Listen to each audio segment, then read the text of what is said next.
अयोध्येतील राम मंदिर सोहळ्यावरून सत्ताधारी आणि विरोधकांमध्ये चांगलीच जुंपली आहे। एकीकडं हा सोहळा अवघ्या काही दिवसांवर आला असताना हिंदू धर्मातील सर्वोच्च असलेल्या शंकराचार्यांनी अर्धवट मंदिरात प्राणप्रतिष्ठा करणं चुकीचं असल्याचं सांगत रामलल्लाच्या प्राणप्रतिष्ठा सोहळ्याला जाणार नसल्याचं स्पष्ट केलंय।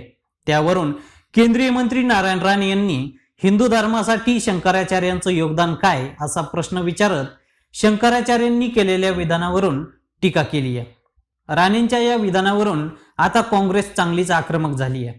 कोंबडी पकडून काँग्रेस कार्यकर्त्यांनी नारायण राणे यांच्या विरोधात पुण्यात आंदोलन केलंय। पुण्यात बालगंधर्व रंगमंदिर चौकात पुणे शहर काँग्रेसनं रस्त्यावर उतरून नारायण राणे यांच्या विरोधात आंदोलन केलंय। यावेळी काँग्रेस नेते नेमकं काय म्हणाले पहा। आम्ही पहिलं सुद्धा सांगितलं होतं की प्रभू रामचंद्राचं राम मंदिर हे आमच्यासाठी श्रद्धास्थान आहे आणि तुम्ही लक्षात घ्या, आत्तापर्यंत जेवढं काम आम्ही एकही काँग्रेसच्या नेत्यांनी याच्या विरोधात एकदाही शब्द काढला नाही। आम्हाला सुद्धा आनंद आहे, राम मंदिर बनतंय, राम मंदिर होतंय, कारण याची सुरुवातच राजीव गांधींनी आणि काँग्रेस पक्षाने केलेली होती।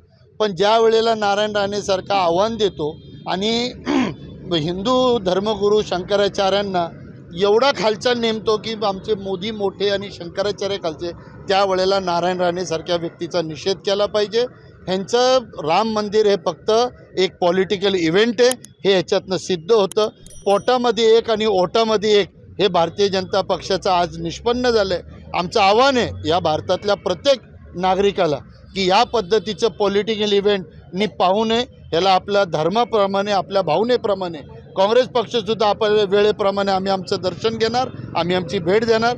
पण जे भारतीय जनता पक्षाचं चाललं आहे की फक्त आणि फक्त त्यांचाच हिंदू धर्म, ह्याच्यासाठी आमचा विरोध आहे। नारायण राणेचा आम्ही कडक शब्दात निषेध करतो। आज काँग्रेस पक्षाच्या वतीनं आमचे अध्यक्ष अरविंदजी शिंदे असतील, आबा छाजेड असतील, सर्व ह्या ठिकाणी आमच्या आनंदताई असतील, ह्या सर्वांच्या नेतृत्वाखाली आज या ठिकाणी नारायण राणे ज्यांनी वक्तव्य केलं त्याचा निषेध करण्यासाठी या ठिकाणी आम्ही आंदोलन केलेलं आहे। ज्या पद्धतीनं नारायण राणे शंकराचार्यांवर टीका करतो ह्याचा निषेध केला पाहिजे। आणि शंकराचार्यांचं मत असं आहे की जे मंदिर अर्धवट आहे आणि अर्धवट मंदिराचं धर्मशास्त्राप्रमाणे त्या ठिकाणी उद्घाटन होऊ शकत नाही, हे सांगणं जर मोदी सरकारला, मोदीला आवडत नसेल आणि धर्माचा आधार घेऊन जर तुम्ही इव्हेंट करत असाल, प्रभू रामचंद्र हा सगळ्यांच्या नासानासात आहे, तुमच्या आमच्या सर्वांच्या नासानासात आहे। आणि जर आम्ही त्याचे सगळं करता जर त्यांना म्हणणं असेल तर ते चुकीचं आहे। नारायण राणे ज्या पद्धतीने बोलतात ती पद्धत चुकीची आहे। राजकारणाचा स्तर खाली ढासळण्याचं काम त्याच्या मुलांनी त्यांनी कित्येक वर्ष केले।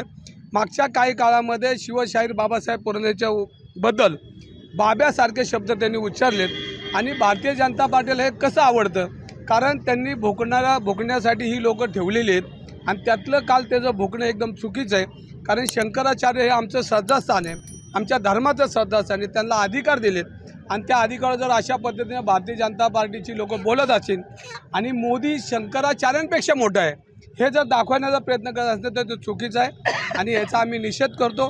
प्रभू रामचंद्र आमचा आहे, आमच्या क्षत्रियांचा आहे, आमच्या रक्ताचं आमच्या देशवासियांचा आहे।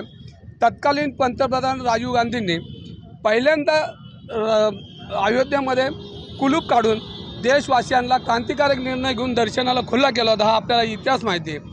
आणि त्यावेळेला काय इव्हेंट केला नाही, त्यावेळेला काय राजकारण केलं नाही आणि राजीव गांधी बी त्यावेळेला म्हणले होते की आम्ही या देशामध्ये रामराज्य आणू आणि या रामराज्याची सुरुवात ही काँग्रेस 150 वर्षापासून करते। हे आत्ता 5-6 वर्षामध्ये यांनी काही प्रगती केलेली नाही। भावनेवर ही निवडणुका लढवण्याचा प्रयत्न आहे। आमचं म्हणणं आहे भाकरीवर निवडणूक लढवली पाहिजे, भावनेवर निवडणूक लढवली नाही पाहिजे आणि त्याचा निषेध म्हणून आम्ही या ठिकाणी आज सगळे उपस्थित आहोत। आम्ही नारायण राणे यांचा प्रखर शब्दामध्ये निषेध करतो।